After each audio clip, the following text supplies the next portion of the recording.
चाहे कोई भी कितना बलशाली क्यों ना हो, जो पैदा हुआ है उसे मरना तो होता ही है। प्रभु भक्ति सर्वोत्तम है, चाहे कोई भी क्यों ना हो। यदि प्रभु भक्त है तो उसका यश अमर हो जाता है। सत्संगत जी प्रेम से कहना, धन निरंकार जी। सत्संगत जी दासी स्वागत करते हैं आप सभी का फिर से एक नई साखी के साथ। सत्संगत जी आज की साखी है परमात्मा सर्वोत्तम किस प्रकार होता है, आज हम यही जानेंगे। तो आओ चलते हैं साखी की ओर। समुद्र मंथन देवताओं और दानवों से मिलकर किया था, परंतु अमृत वेला देवताओं को अमृत के कारण वे अमर हो गए। यह बात दानवों को मालूम हुई तो उन्होंने इसे धोखा जाना। वे फिर युद्ध के लिए प्रेरित हो गए, परंतु इंद्रादित्य देवताओं ने उन्हें युद्ध में हरा दिया। उन्होंने राजा बलि को प्राणों से भी मार डाला। इस प्रकार स्वर्ग में इंद्रादि स्वच्छंद विचरण करने लगे। राजा बलि राक्षस राजा प्रहलाद का पोता था। राजा बलि के पिता का नाम था पुरोचन। पिता व दादा दोनों ही धार्मिक थे। इसका असर बलि पर भी हुआ था। सभी मर्यादाओं का पालन करना बलि की विशेषता थी, परंतु राक्षसी स्वभाव फिर भी उस पर कभी कभी हावी हो जाता था। युद्ध के लिए वह सदा तत्पर रहता था। इसी कारण देवताओं से युद्ध में मारा भी गया। अकारण ही युद्ध में जूझते रहना ही राक्षसी वृत्ति है। सत्संगत जी, दानवों के गुरु थे भृगुपुत्र शुक्राचार्य। उन्हें संजीवनी विद्या का ज्ञान था। उस विद्या से वह मरे हुए व्यक्ति को जिंदा कर सकते थे। उन्होंने अपनी इसी विद्या के प्रभाव से बलि को फिर से जिंदा कर दिया। फिर बलि की सेना के प्रमुख वीरों को भी जिंदा कर दिया। बलि को दोबारा प्राण मिल गए थे, परंतु इस बार उसे कुल गुरु प्रकांड विद्वान श्री शुक्राचार्य जी द्वारा मिले थे। इसीलिए इस जीवन को गुरु प्रदत्त तन मन धन से ही वह गुरु की सेवा में लग गया। इतना ही नहीं, वह समस्त भृंगुवशी ब्राह्मणों की पूरी श्रद्धा से सेवा करने में लग गया। इस प्रकार उसने सभी भृंगुवशी ब्राह्मणों को प्रसन्न कर लिया था। सभी ब्राह्मणों ने उसे भरपूर आशीर्वाद दिया। तदनंतर उन्होंने उससे एक महायज्ञ करवाया, जिसमें समस्त ब्राह्मणों ने उसे अपनी अपनी विद्या के आधार पर अपने अपने तेज का भाग दिया। उसे हर प्रकार के अस्त्र शस्त्र दिए गए। एक अवैध रथ भी दिया गया। इस रथ में बैठे राजा को कोई भी नहीं हरा सकता था। इस प्रकार गुरु की कृपा ने बलि को अजय बना दिया था। देखते ही देखते राजा बलि ने दोबारा अपना राज्य प्राप्त करने के लिए युद्ध की तैयारी प्रारंभ कर दी। उसकी सेनाओं की वह तैयारी इंद्र से छिपी ना रही। वह सेना के बल को देखकर घबरा गया। वह भागकर देवताओं के गुरु बृहस्पति के पास पहुंचा। बृहस्पति जी भी ये सब जानते थे। वे बोले, हे इंद्र, तुम जिस कार्य के लिए आए हो उसके बारे में ध्यान से सुनो। इस समय राजा बलि पर सभी भृंगुवशी ब्राह्मण प्रसन्न हैं। उन्होंने अपने अपने तेज का कुछ भाग उसे दिया है, इसीलिए राजा बलि को युद्ध में परास्त नहीं किया जा सकता। इस समय तो तुम्हें सेना सहित छिप जाना चाहिए तथा उचित अवसर की प्रतिज्ञा करनी चाहिए। इंद्र ने ऐसा ही किया। युद्ध में अपनी हार को सहन न कर पाने के भय से वह युद्ध विमुख हो गया। उधर राजा बलि ने स्वर्ग पर अधिकार कर लिया। इंद्र का पूरा ऐश्वर्य लूट लिया। देव माता का नाम था अदिति।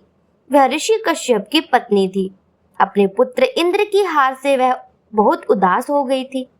एक बार जब ऋषि घर अपने आए तो उन्होंने सब और वातावरण उदास देखा तो वे पूरी तरह बात को समझ गए।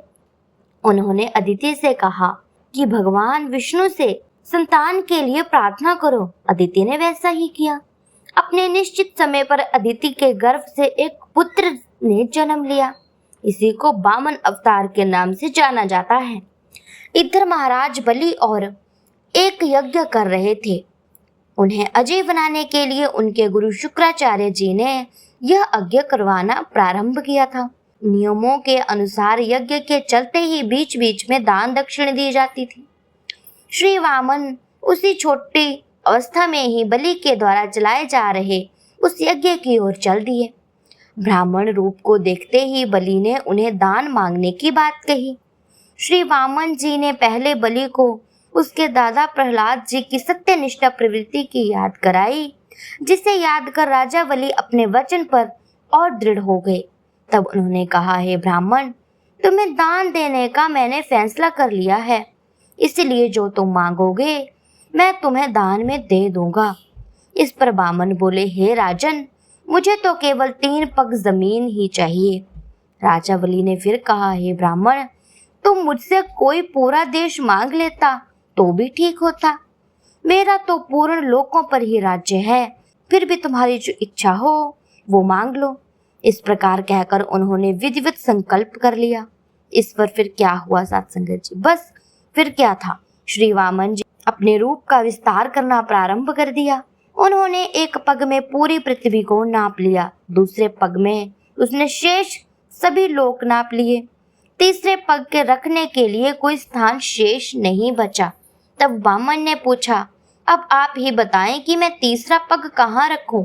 बलि ने कहा, आप तो प्रभु हैं, मेरे धन्य भाग जो आपने मुझसे कुछ मांगा।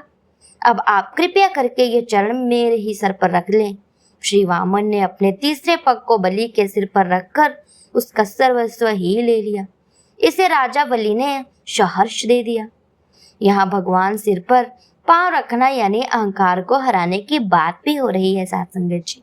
श्री वामन जी ने देखा कि अपना सर्वस्व लुट जाने के बाद भी उसका मन भगवत श्रद्धा से भरपूर ही रहा। बस यही भाव देखकर वामन जी ने उन्हें वरदान दिया कि जब तक ये विश्व है तुम्हारा नाम बना रहेगा। साथ संगत जी, चाहे कोई कितना भी बलशाली क्यों ना हो, जो पैदा हुआ है उसे मरना तो होता ही है। प्रभु भक्ति सर्वोत्तम अवश्य है। साथ संगत जी, चाहे कोई भी क्यों ना हो, यदि प्रभु भक्त है तो उसका यश अमर हो जाता है। ब्राह्मणों का सदा सम्मान होता है, इसीलिए हमें ब्रह्मानिष्ठ होने साथ साथ ज्ञान विज्ञान में भी खूब उन्नति करनी चाहिए।